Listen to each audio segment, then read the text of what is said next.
গতকালই হলদিয়ার উন্নয়ন নিয়ে বৈঠক করেন মুখ্যমন্ত্রী শুভেন্দু অধিকারী। হলদিয়ার উন্নয়নে নজর মুখ্যমন্ত্রীর। নভেম্বরে হলদিয়ায় পুরো ভোট, এমনটাই জানিয়েছেন হলদিয়ার বিজেপি বিধায়ক প্রদীপ বিজলি। আরো ডিটেল জানবো, ভেঙ্কটেশ্বর রয়েছে আমার সঙ্গে। ভেঙ্কটেশ্বর, মুখ্যমন্ত্রী শুভেন্দু অধিকারী গতকালই হলদিয়ার উন্নয়ন নিয়ে বৈঠক করেছেন, কি বার্তা দিলেন, কি আলোচনায় উঠে এলো বৈঠকে? গতকাল হলদিয়া ভবনে মুখ্যমন্ত্রী শুভেন্দু অধিকারী যে প্রশাসনিক বৈঠক করেন, সেখানে মূলত হলদিয়া শিল্প তালুকের সার্বিক উন্নয়ন নিয়ে তিনি আলোচনা করেছেন এবং সেখানে তিনি স্পষ্ট বার্তা দিয়েছেন যে কোনো রকম শিল্প তালুকে কোনো রকম নৈরাজ্য বরদাস্ত করা হবে না। তোলাবাজি, সিন্ডিকেট কোনো অবস্থাতেই এই সরকার বরদাস্ত করবে না এবং একেবারেই হলদিয়া শিল্পাঞ্চলের সার্বিক উন্নয়নের নজর দিতে হবে, এরকমই কিন্তু স্পষ্ট নির্দেশ দিয়েছেন মুখ্যমন্ত্রী শুভেন্দু অধিকারী।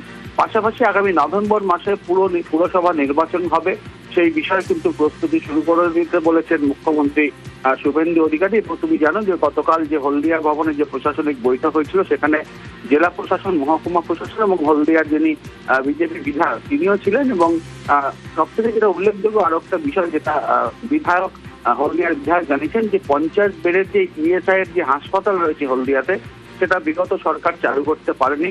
দ্রুত সেই ইএসআই হাসপাতাল চালু করতে হবে, এমনটাই কিন্তু নির্দেশ দেওয়া হয়েছে এবং জেলা শাসককে এই মর্মে নির্দেশ দেওয়া হয়েছে এবং স্থানীয় যিনি বিধায়ক রয়েছেন হলদিয়ার, তাকে সঙ্গে নিয়ে সেই ইএসআই হাসপাতাল ঘুরে দেখতে হবে এবং অবিলম্বে ইএসআই হাসপাতাল চালু করতে হবে। অর্থাৎ একদিকে শিল্প ক্ষেত্রে কোন রকম নৈরাজ্য বরদাস্ত নয়, অন্যদিকে হলদিয়া শিল্প তালুকের সার্বিক উন্নয়নে কোন রকম গাফিলতি নয়, এই ব্যাপারেই কিন্তু সার্বিকভাবে তিনি বৈঠক করেছেন। সমস্ত স্তরের প্রশাসনিক এবং জনপ্রতিনিধি নিয়ে বৈঠক করে তিনি এবং এই বার্তাই দিয়েছেন বৈঠকে মুখ্যমন্ত্রী শুভেন্দু অধিকারী।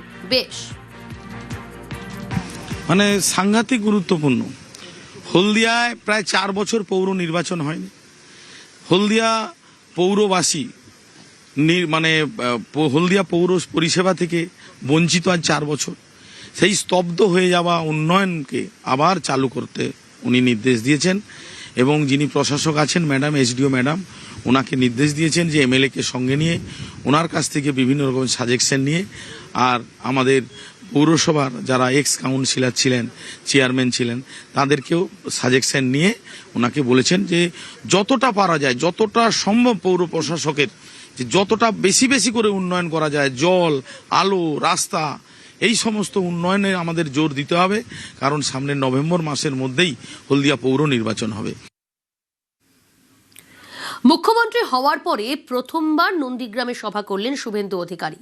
জোড়া কেন্দ্রে জিতে ভবানীপুর রেখেছেন, নন্দীগ্রাম ছেড়েছেন। তাতে কি, নন্দীগ্রাম ছাড়লেও আগের মতোই নন্দীগ্রামের পাশে থাকবেন, বার্তা মুখ্যমন্ত্রীর।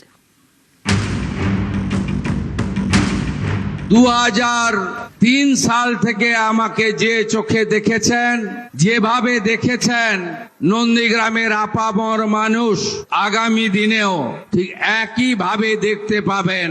আমি শুভেন্দু অধিকারী, আপনাদের ঋণ আমি এবারে শোধ করব। 16 থেকে নন্দীগ্রামের বিধায়ক, 21-এ নন্দীগ্রাম আসনে জিতে বিরোধী দলনেতা হন শুভেন্দু অধিকারী। 26-এ লড়েছেন জোড়া আসনে, ভবানীপুর এবং নন্দীগ্রাম, দুটোতেই জয়। জোড়া কেন্দ্রে জয়ের পর ভবানীপুর রেখেছেন শুভেন্দু, ছেড়েছেন নন্দীগ্রাম। রবিবার সেই নন্দীগ্রামে গিয়ে জানিয়ে এলেন আগের মতোই তিনি নন্দীগ্রামের পাশে থাকবেন।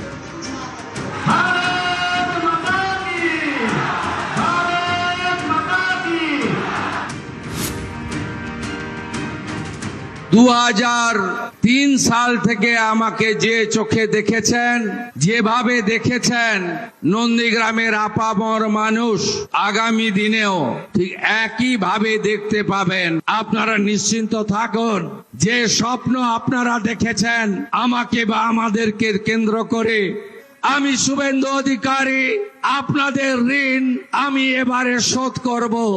আমার কোনো পরিবর্তন আপনাদের চোখে পড়বে না, এটুকু আমি আপনাদের আশ্বস্ত করতে চাই।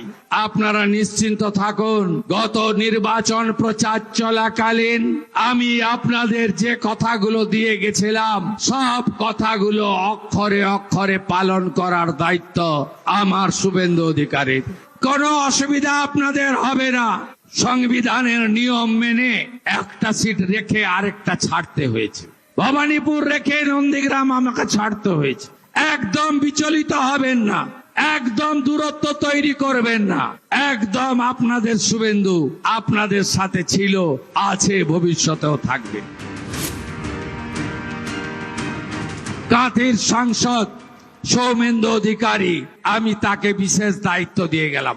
5টি মণ্ডলে 5 জন এমএলএ সাহায্য করবেন।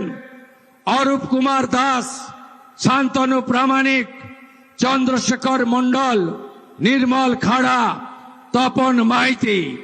জেলা শাসককে বিশেষ নির্দেশ আছে, সমস্ত বকেয়া কাজ চালু করতে হবে।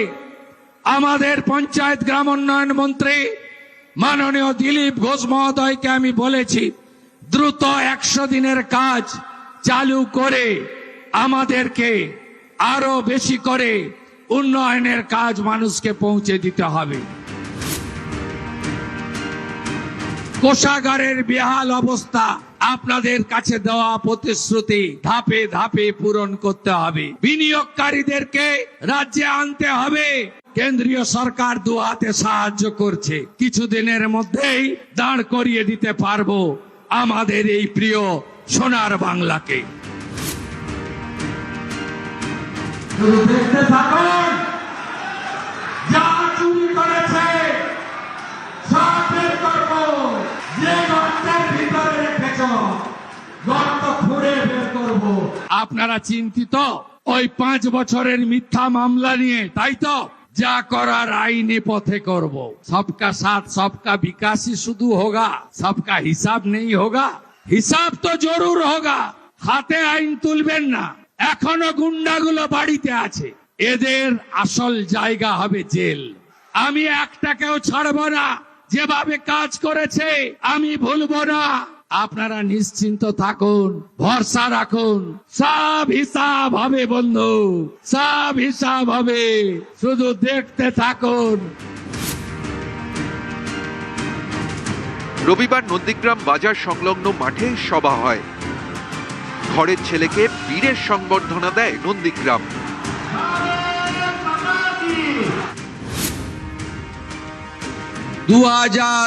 তিন সাল থেকে আমাকে যে চোখে দেখেছেন, যেভাবে দেখেছেন নন্দীগ্রামের আপামর মানুষ আগামী দিনেও ঠিক একই ভাবে দেখতে পাবেন। আমি শুভেন্দু অধিকারী, আপনাদের ঋণ আমি এবারে শোধ করব।